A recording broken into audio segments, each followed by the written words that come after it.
Talk to any mentor and ask them what's the key factor to crack any exams. They'll tell you it's all about the four things: ability, belief, consistency, and discipline. Our guest today is Harshal sir with All India Rank 9 in GATE exams of agriculture. He is highly prepared, highly motivated, highly ambitious, highly evoked as I call it. So in today's episode with Harshal sir, we'll talk about everything. His preparations since day 0 to his All India Rank 9, vibes to spirituality, and of course all career oriented topics speak about on this youth oriented channel. A big reason I personally enjoy this episode with Harshal sir because he is one of too few people who's got 360 intellectual mind with the power of positivity. So if he asks me the most positive people during college, Harshal sir will be your answer. Harshal sir is the truth and he is on the modern agro tech.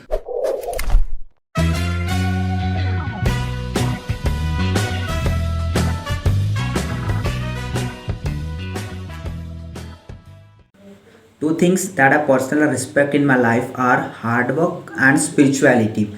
And you see one of those two things in lots of people during our college, but rarely come across the person who's got both together. And that's Harshal sir. With All India Rank 9 in GATE exams of agriculture. Welcome sir. Welcome on Modern Agrotech. Thank you Aditya. कैसा लग रहा है sir modern agrotech पे आके? Feeling very great bro. क्योंकि पता नहीं था कि इंटरव्यू लोगे करके, बट चलो ठीक है। और बहुत दिनों के बाद बात कर रहा हूँ तुमसे। अच्छा, okay, let's start with quick question. One of my mentor tells me कि आदित्य, अगर कोई भी एग्ज़ाम क्रैक करना है तो तुझे ए बी सी डी है, ए बी सी डी को फॉलो कर हो जाएगा। Ability, belief, consistency and discipline. Sir, does it work with you? या आई डू एग्री। मतलब तो जो आपने पूरा गेट को प्रिपेयर किया, गेट का एग्ज़ाम को प्रिपेयर किया, फिर एंड ऑफ द डे आपने रिजल्ट मिला, तो इस ए बी सी डी का कुछ आपको फ़ायदा हुआ ड्यूरिंग योर प्रिपरेशन? बिल्कुल बिल्कुल वर्क करता है, बिल्कुल वर्क करता है। जो तुमने अभी ABCD जितनी भी कही, ये तो करता ही है, बट उससे भी मुझे अच्छा लगता है कि इसे अगर कंसिस्टेंसी अगर कहा जाए तो अच्छा रहेगा। Consistency is must. हाँ, must, correct. Okay. Moving from that, tell us sir about your preparations. You know, the strategy, how you deals with the various problems during your preparations. So at the end of the day, you will come with the grand success in your hand. Tell us sir something. Okay okay, I will start from my starting point. हमें अभी पता है कि I think 22 मार्च को या 23 मार्च को last year lockdown हो गया था, तो सभी लोग हम घर आ चुके थे। तो हाँ, ये पहले एक बता देता हूँ कि ये मेरा सेकंड टाइम था गेट एग्जामिनेशन देने का। लास्ट ईयर भी दिया था, बट उतना कुछ मतलब किया था मैंने, उतना इफेक्ट नहीं था, उसका कुछ रिजल्ट नहीं मिला। क्रैक, इवन तो क्रैक भी नहीं कर सका मैं। तो चलो ठीक है। उसके बाद लगा अब क्या करें, तो फिर बाद में ICAR की स्टडी करते चालू कर दिया। बाद में इम्प्लांट ट्रेनिंग साथ में चालू ही थी। तो फिर बाद में पता चला कि अपनी 23 मार्च को अपनी लॉकडाउन हो गया। फिर बाद में हम सब घर चले गए थे। तो उस टाइम कुछ भी नहीं था, मैटर नहीं था, कुछ भी करने के लिए नहीं था। मैंने ICAR के लिए भी बुक्स नहीं लाए थे, ताकि मैं मतलब ICAR का तो स्टार्ट कर दिया था, बट ICAR की भी बुक्स नहीं लाए थे। मुझे लगा कुछ तो हो, मतलब जल्द से जल्द हम चले जाएंगे 15-20 दिनों में, तब तक मजे करते हैं मस्त से। तो फिर बट ऐसे कुछ नहीं हुआ। 22 मार्च को डायरेक्ट पूरा लॉकडाउन डिक्लेयर कर दिया। फिर बाद में अब सोचा फिर अब क्या करूँ, क्या मैं, कुछ भी नहीं था हाथ में। साथ में हाँ, एक और बात कि जितने भी जूनियर्स थे, मतलब मेरे बस बैक ईयर वाले, उन सब उनकी थोड़ा हेल्प मतलब मैं भी करता था, और मैं भी उनके साथ थोड़ा पढ़ता था गेट का। उनके साथ भी हेल्प हो जाती थी, मॉर्निंग में पढ़ाई करता था। फिर यार मुझे मतलब दिमाग में आया कि चलो गेट ही कर लेता है इस बार भी। वैसे भी कोरोना है, लॉकडाउन कब तक रहेगा कुछ पता नहीं, और ICAR करूँगा तो कॉलेज मिल भी जाएगा अच्छा, तो बट वो हैप्पीनेस नहीं मिलेगी, क्योंकि मेरा उतना bend of mind towards the research field तो नहीं था। मुझे एक जॉब ही करनी थी, या फिर कॉर्पोरेट लाइफ में, या फिर कुछ तो खुद का स्टार्टअप करना था। बट रिसर्च लाइफ मतलब उतना इंक्लाइंड नहीं था मैं। तो फिर बाद में चलो बोलो अभी तो गेट ही स्टार्ट करता, बट गेट स्टार्ट किया मतलब कुछ भी मैटर नहीं था हाथ में, ना तो कोचिंग लगाए ना कुछ भी, जूनियर ने तो कोचिंग लगा ली थी। तो आपने कोचिंग प्रेशर नहीं आने लगाई? लगा धीरे धीरे। नहीं नहीं बिल्कुल अच्छा। भी नहीं। हाँ नहीं नहीं नहीं। हाँ बट हाँ हाँ हाँ। हाँ बट जो जूनियर्स पढ़ते थे, जूनियर ने कोचिंग लगाई थी, उनके नोट्स जरूर यूज करता था मैं। तो सर जो आपने जो पहली बार प्रिपेयर किया था और इस बार प्रिपेयर किया, तो इन दोनों प्रिपरेशन में क्या डिफरेंस था आपके? It was just about my consistency, nothing than that. Yes, consistency. consistency, yeah, and fully focused towards my goal and my end result after the gate examination. बस लास्ट ईयर हमने last year और one last time करके सब कुछ कर लिया था, सिर्फ पढ़ाई छोड़ के। सारे जितने भी बैचमेट्स थे वन लास्ट टाइम ये करते हैं, वन लास्ट टाइम पार्टी करते हैं, वन लास्ट टाइम मतलब बहुत सारी एक्टिविटी हो गई, बस पढ़ाई नहीं हुई थी। तो मे भी बोल सकते हैं कि इस वजह से मेरा मतलब क्रैक भी नहीं हुआ गेट, हो सकता है। हाँ, कंसिस्टेंट नहीं थे तो नहीं हुआ। क्योंकि फिर बाकी का दुनिया में क्या चल रहा है, क्या क्या नहीं चल रहा है, इसके बारे में कुछ भी ध्यान नहीं था मेरा पूरे लॉकडाउन में। बस अभी करना है, बस करना है। तो इस बार आपने कोचिंग तो नहीं थी, पर जो कौन से बुक्स है जो आपने रेफर किए थे आपने प्रिपरेशन में? One more thing I want to tell you that ये कोरोना की वजह से बहुत मतलब मेरा तो एक फायदा हो गया कि देखो सब जितने भी कोचिंग क्लासेस थे जो ऑफलाइन पढ़ाते थे नॉर्मली, तो कोरोना की वजह से क्या हुआ, उन लोगों की एडवर्टाइजमेंट के चक्कर में उन लोगों ने अपना मैटर पूरा मतलब समझ लो कि हमें जो सॉइल एंड वाटर कंजर्वेशन का जो पार्ट है, हाइड्रोलॉजी हो, इरिगेशन हो, कमांड एरिया डेवलपमेंट का हो, वो सभी तो सिविल से ही मिल गया। तो मैंने पूरा वो यूट्यूब से देखा, फिर बाद में अपना रह गया पोस्ट हार्वेस्ट टेक्नोलॉजी, मतलब फूड का जितना भी सेक्शन है वो सब मैंने अंसारी का बुक यूज़ किया उसके न्यूमेरिकल और कंसेप्ट के लिए। फिर बाद में आते हैं हमारा farm power and farm machinery का, मतलब वहाँ का मैटर कहीं पे भी नहीं मिलेगा, बिल्कुल भी नहीं मिलता, और मिल भी गया तो फिर वो उतना कंप्लीट नहीं मिलेगा। फिर बाद में हाँ, इसलिए मैटर करता है कि अगर कोचिंग क्लासेस हो तो उतना एक मतलब ज़्यादा पढ़ाई नहीं करनी पड़ेगी, या फिर खुद का एफर्ट ज़्यादा देना नहीं पड़ेगा। उनके नोट्स यूज़ करके, उनके कंसेप्ट यूज़ करके जल्द से जल्द हम पढ़ सकते हैं, और just with in 3 to 4 month में हम पूरा सिलेबस को कंप्लीट कर सकते हैं। कोचिंग लेना प्रिपरेशन के लिए थोड़ा और बेनिफिट होगा। करेक्ट करेक्ट करेक्ट करेक्ट, मतलब दोनों भी फायदे बोल सकते हैं। मैं ऐसे कह नहीं रहा हूँ कि कोचिंग लेना ही चाहिए, वैसे मैंने तो सेल्फ ही किया था, मुझे लगा नहीं कि एग्रीकल्चर इंजीनियरिंग में लेना ही चाहिए करके। बट कुछ कुछ टॉपिक होते हैं जैसे हमारे एफएमटी में, मतलब उसका मैटर कहीं पे नहीं मिलता। तो forces applied on different flows implement, फिर बाद में lateral and longitudinal stability of the tractor, ये सब मैटर मतलब हार्डली मिल ही नहीं सकता। तो इसके लिए तो कोचिंग ही लेना पड़ेगा। अगर सॉल्व करने गेट में तो कंसेप्ट डेवलप करना पड़ेगा। तो ये सब कंसेप्ट तो क्लासेस से मुझे तो लगता है। बिल्कुल बिल्कुल। प्रिपरेशन में 2 चीज़ होती है, एक होता है कोचिंग और दूसरा होता है motivation. There is something called motivation. हमारी लाइफ में कोई ना कोई ज़रूर होता है जो हमें मोटिवेट करता है।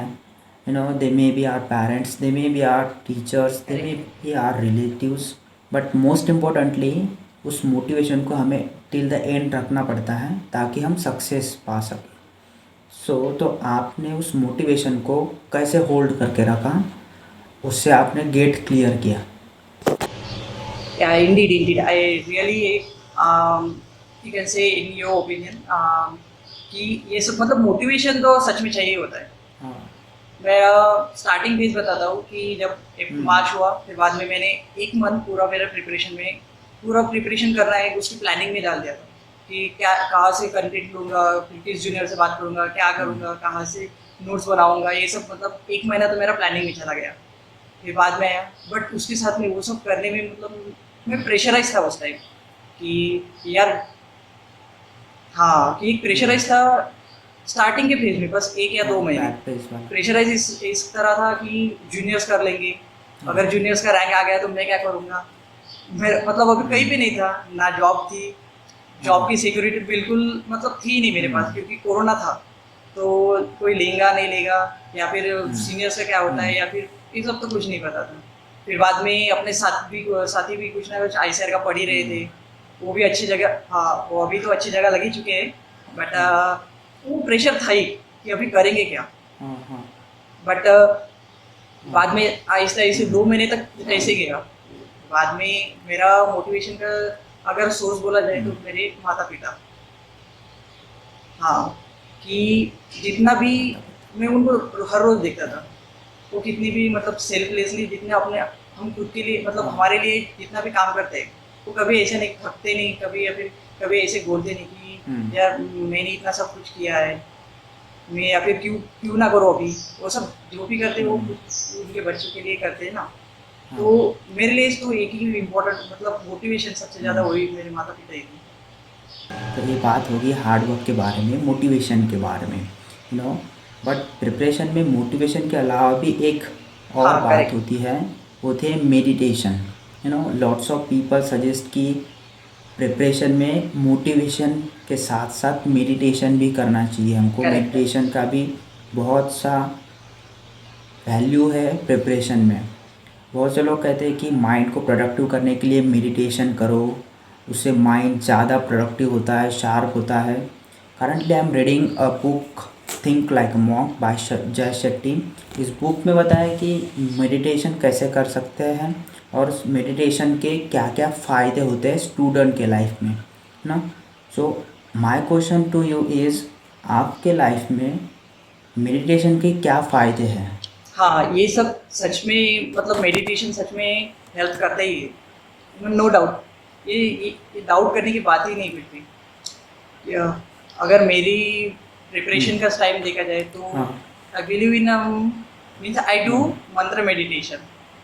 सो या तो क्या होता था, मेरे अगर देखा जाए मेरे प्रिपरेशन के टाइम में स्टार्ट, तो मेडिटेशन हेल्प्स किस प्रकार करता है कि माइंड को स्टेबल करने में। क्योंकि बहुत बार ऐसे होता है कि जब टेस्ट सीरीज देते हैं, मतलब टेस्ट सीरीज लगाए फिर टेस्ट देते हैं, तो क्या होता है कि कभी कभी बहुत कम मार्क्स मिलते हैं। फिर बाद में घर में भी कुछ काम रहते हैं, या फिर घर में भी कुछ ना कुछ चालू ही रहता है, उसके साथ साथ प्रिपरेशन करना, ये सब तो बहुत अप एंड डाउन आते मतलब जाते हैं बात होती preparation है में। वो सब। अगर हाँ, अगर कुछ अलग जगह पे जाके प्रिपरेशन करे घर से दूर, तो थोड़ा बहुत हो भी सकता है। बट जब घर में रह कर अगर पढ़ाई करे तो थोड़ा बहुत कॉन्फ्लिक्ट तो चालू रहता है घर में, तो उसमें भी मेडिटेशन बहुत साथ देता है। अच्छा, तो अभी प्रिपरेशन तो हो गई सर, आपकी रैंक भी आ गई, तो अभी आपके फ्यूचर गोल्स क्या हैं? अभी आप बीटेक के बाद एमटेक करने वाले हैं या फिर एमटेक कहाँ से करने वाले हैं, तो उस पर Obviously, I already told you that I want to go हाँ। for a job, not for the higher study and all. So, indeed, I'll go with the IIT Bombay or IIT Delhi. But mainly, I'm focusing towards IIT Bombay, GNR branch or IOR branch. IIT Yeah. Bombay. And mainly due to the higher packages and the reputed life from the IIT Bombay, because IIT Bombay or the other, you can say कि हमें एक IIT के tag लग वही सकता तो है, है। तो हाँ, ये वही ब्रांड इम्पोर्टेंट होता है। करेक्ट हाँ, तो वो ब्रांडिंग की वैल्यू बहुत ही ज़्यादा होती है, इसे तो बोल सकते हैं। उस टैग के लिए ही तो करना है सर आईआईटी के। या करेक्ट बैचलर में नहीं मिला तो एमटेक में ले लेंगे, तो हो गया सर। ओके सर, आप तो चले गए आईआईटी में, अभी आपके जूनियर्स भी आएंगे आपके पीछे पीछे। सो आपके जूनियर्स आप कोई टिप्स बताना चाहेंगे उनके लिए? बस मैं तो कहता हूँ कि 1 साल 1.5 साल तक बस पढ़ना है, बाकी ना करके कुछ भी ना करके कुछ भी माइंड में ना लाके कि बस मेरा ये सब करते चल रहा है, रहो सही बाकी डायरेक्शन में। गर्लफ्रेंड हो या फिर कुछ और थिंग्स हो, ये सब माइंड में ना लाके हाँ। कि 1 साल अगर पढ़ा ना, तो फिर बाद में मैं तो कहता हूँ कि मैं लास्ट 1 मंथ से तो बहुत फ्री हूँ, बहुत मतलब बहुत टाइम है मेरे पास, कुछ भी करता हूँ मैं अभी तो। बस 1 साल पढ़ाई करो, बाकी तो ड्रीम्स तो फिर मिल ही जाता है, उसमें तो कोई बात ही नहीं है। सर एक लास्ट क्वेश्चन है, थोड़ा पढ़ाई से थोड़ा हटके है कि इज इट राइट और is it okay to be in to do a romantic relationships during college, एक हाथ में बुक और दूसरे में लड़की या फिर लड़का, क्या ये सही है? Is it work? हम और इसके लिए 3 केसेस है, बताता हूँ कि हाँ। सॉरी सॉरी 2 ही केसेस है, एक डूइंग और एक है being.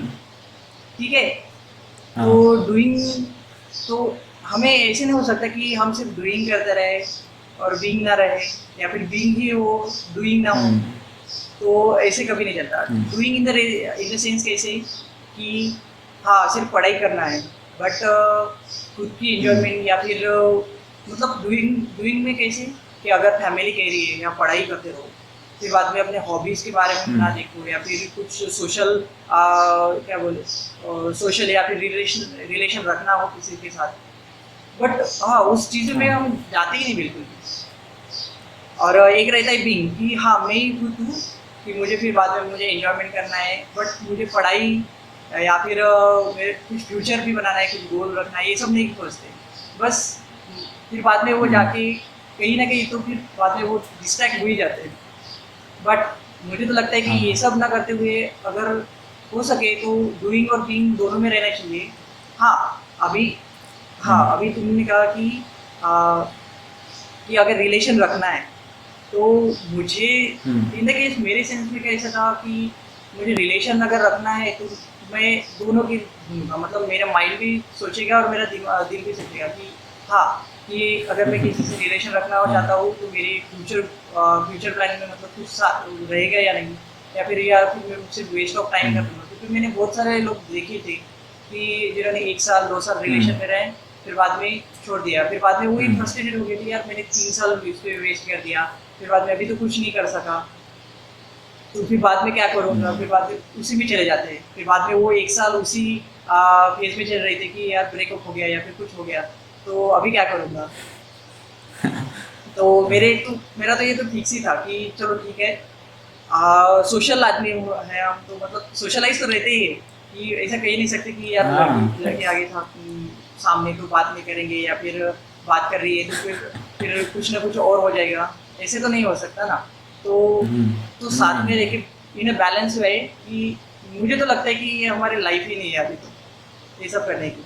But I am not against all those person who are in the relationship, but मेरे हिसाब से मैं बता रहा हूँ कि हमारी अभी तो लाइफ नहीं है ये सब कि पढ़ाई करो, फिर बाद में क्या है, फिर बाद में मैसेज और ये सब तो ऑटोमेटिकली आ जाता है सब रिजल्ट आने के बाद। बस अभी 1 साल पढ़ाई करो, हाँ शिद्दत वाली जो एम लेके आए थे हम घर से इतनी दूर 12 के बाद, तो वो सब भूल जाते हैं हम। फिर बाद में 3 साल उसमें वेस्ट करने के बाद भी सोचते हैं, फिर बाद में तो पता ही है कि एग्रीकल्चर इंजीनियर वाले बाद में क्या करते थे, फिर बैंकिंग करो या फिर एमपीएससी यूपीएससी करो, ये सब तो चालू रहता है। फिर बाद में वो कैसे जब बीटेक के 4 साल होने के बाद में वो सब करते हैं। But don't you think that it is good to do all this things in our BTech study? In parallelly we are doing our BTech study and parallelly we are studying for our goal also. So मुझे तो नहीं लगता था कि मतलब मैं अगर रहूँगा करके इस बात में, तो मेरे पास टाइम भी नहीं था, ऐसा भी बात कर सकते हो। अच्छा आप तो पढ़ाई कर रहे थे तो बट हाँ everyone has their own life and they can do whatever they want. हाँ उनकी लाइफ है, करने दो जो करना है। But I'm just telling from my point of view that those things are not happening with me, and so that I was fully focused on my studies only. And even though you see that a lot of conflict also happening, and my friends also telling me that these are the conflicts that are happening in my relationship. So that how can I focus on my studies also? So such kind of things has not happened with me. So thanks to God, you can say. Last tip बता दो sir कोई अपने juniors को। हाँ तो gate aspirant के लिए सबसे सिंपल एंड शॉर्ट में एक ही बात बताना चाहूँगा कि खुद भी बिलीव करो। जो अगर सीनियर्स कुछ बता दे तो ठीक है, या फिर नहीं भी हो तो हमारे पास तो सोर्सेज और भी रहते ही है, बिल्कुल हिचकिचाना तो बिल्कुल भी नहीं है। हाँ one more thing that preparation के टाइम में मतलब गेट में जो अगर देखा जाए तो मैं तो जितने भी जूनियर्स हो या फिर कोई भी गेट एस्पिरेंट हो, थोड़ा ग्रुप स्टडी तो बनता ही है यार। ग्रुप स्टडी करो ताकि जो अपने साथ साथ जो कुछ भी बैचमेट्स हो जो पढ़ रहे हैं तो ऐसा हो जाए कि साथ साथ में उनका 1 2 3 4 ऐसे भी रैंक आ सकते हैं। अगर साथ में पढ़ा तो फिर बाद में ज़्यादा से ज़्यादा मतलब अच्छा से कंसेप्ट क्लियर हो सकता है। तो बस इन्हीं बात पे ज़्यादा ध्यान दो और बाकी तो सब ठीक ही हो जाता है, उसका कोई टेंशन नहीं है। Okay sir, thank you very much, thank you for your valuable time. इसी तरह से हमें मोटिवेट करते रहिए, थैंक यू आदित्य। हंसते रहिए, मुस्कुराते रहिए। That's all for today's guys, keep watching and one more thing dear friends, agriculture is not an option, it is a necessity. So be proud to be an agriculturer, be proud to be an agroneer. Thank you, धन्यवाद।